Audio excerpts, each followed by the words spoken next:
Ladies and gentlemen, good morning and welcome back to El Cotorreo, your favorite gossip TV show about politics and economy. I'm your host, Mariana. And I'm your host, Judy. Stay tuned because we got juicy information. For the ones who have been living under a rock, let me update you.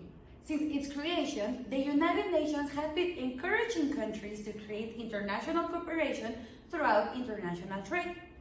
This allows every consumer to have a bigger number of options while buying Nike Air Force, as well as permitting a Mexican organic fruit company to go abroad.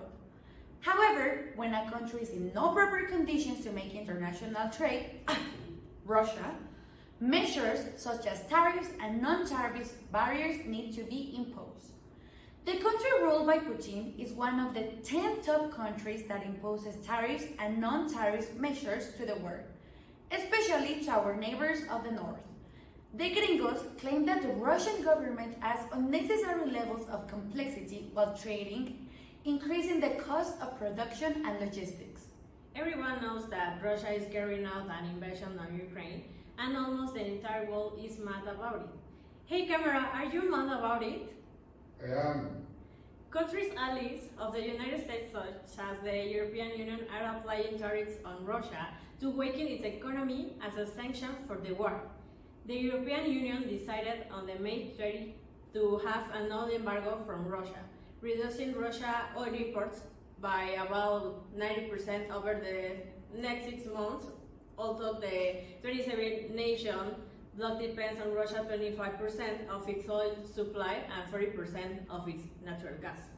Uy, that was an unimaginable thought some months ago. That must have hurt Putin. I know. Why don't we move to happier news? Dear public behind the screen, do you know what first mover advantage is? Why don't you explain us? Shh, that's where I'm heading. Nowadays, affordable and clean energy plays an important role in the United Nations Sustainable Development Goals. You know how Germany has been an expert by offering innovation and transformation to the rest of the world. The homeland of beer and sausages has positioned itself as one of the top countries of the European Union that manages a wind energy modality. Yeah, it's the transition that the European Union is so eager to make to balance those negative impacts on the environment of oil extraction and all that entails the commercialization of it, and currently Germany is the main promoter for the development of renewable energies, gaining advantage over the rest as it was the first one to introduce it to the market. In economics, this term is known as first mover advantage. Exactly. Not only does the pioneer country get benefits, but also recognitions, since it owns the technology that seeks the solutions to counteract the climate change that has been affecting our environment for many years now. It is worth mentioning that there are other countries which are also working on the regulation of carbon dioxide emissions, which are harmful to us. Let's move on to bigger news, and because we love having a special guest, let us introduce your favorite gringo, Claudia, who is going to enlighten us on trade and COVID in the United States. Hey! What up, folks? In this capsule, we're going to spill the tea, and you know we love to. Let's dive into the United States economy and trade. As we have seen in recent years, due to the COVID-19 pandemic, the most important and strongest economies were really affected by this virus, since we all lived through it, and it is well known that many services were suspended. Clearly, the future for trade and economic growth in the United States was somewhat uncertain, but thanks to the country's rapid political response, most of the economy was kept afloat, such as the Congress, the precious United States Congress. For God's sake, folks, please, Republican folks, No, we're family friendly. well, that they came up with 3 economic packages to contain the impact that this crisis had both on society and on companies. In this team, we believe that if the Uncle Sam does something right, is to look after its own interests and look for the benefit of both their country and their friends.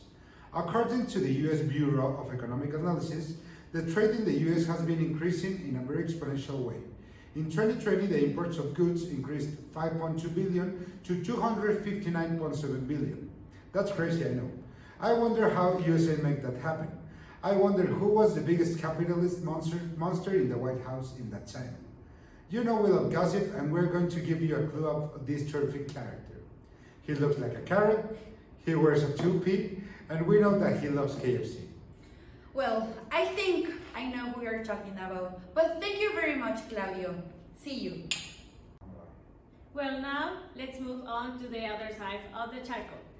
Recently, United Kingdom started talks with our country on free trade deal, and the first round of negotiations will be in July at Mexico City, hoping to finish them by the end of the year.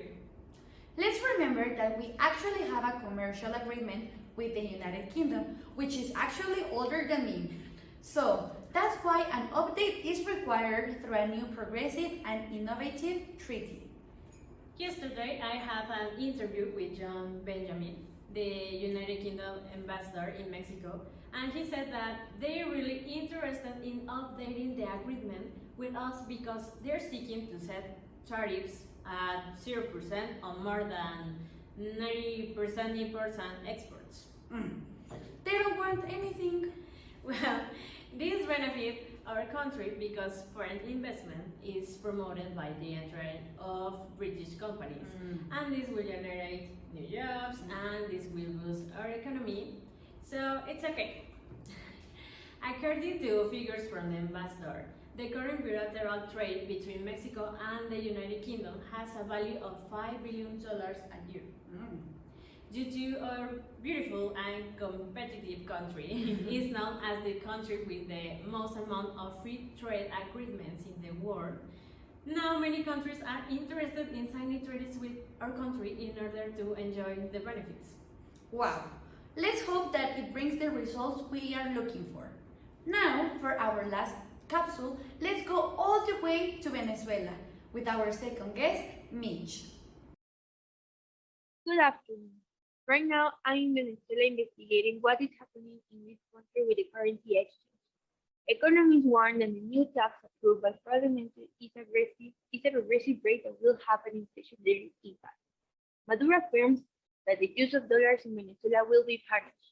Parliament approved last week a modification to the tax on large financial transactions that, with the distortion in Venezuela economy, will hit hard those who have taken refuge in dollars to save themselves from the hyperinflation that the country has experienced during the last 4 years. This law will allow the state to receive the dollars pocketed by the rich and large merchants. They report that the tax is a regressive and will have an inflationary impact, while promoting evasion and greater informality in payments. The Maduro government has set itself two objectives with these new tributes. First, increase tax revenue. So for the 2022 budget, he estimated a higher collection through this route than through income tax.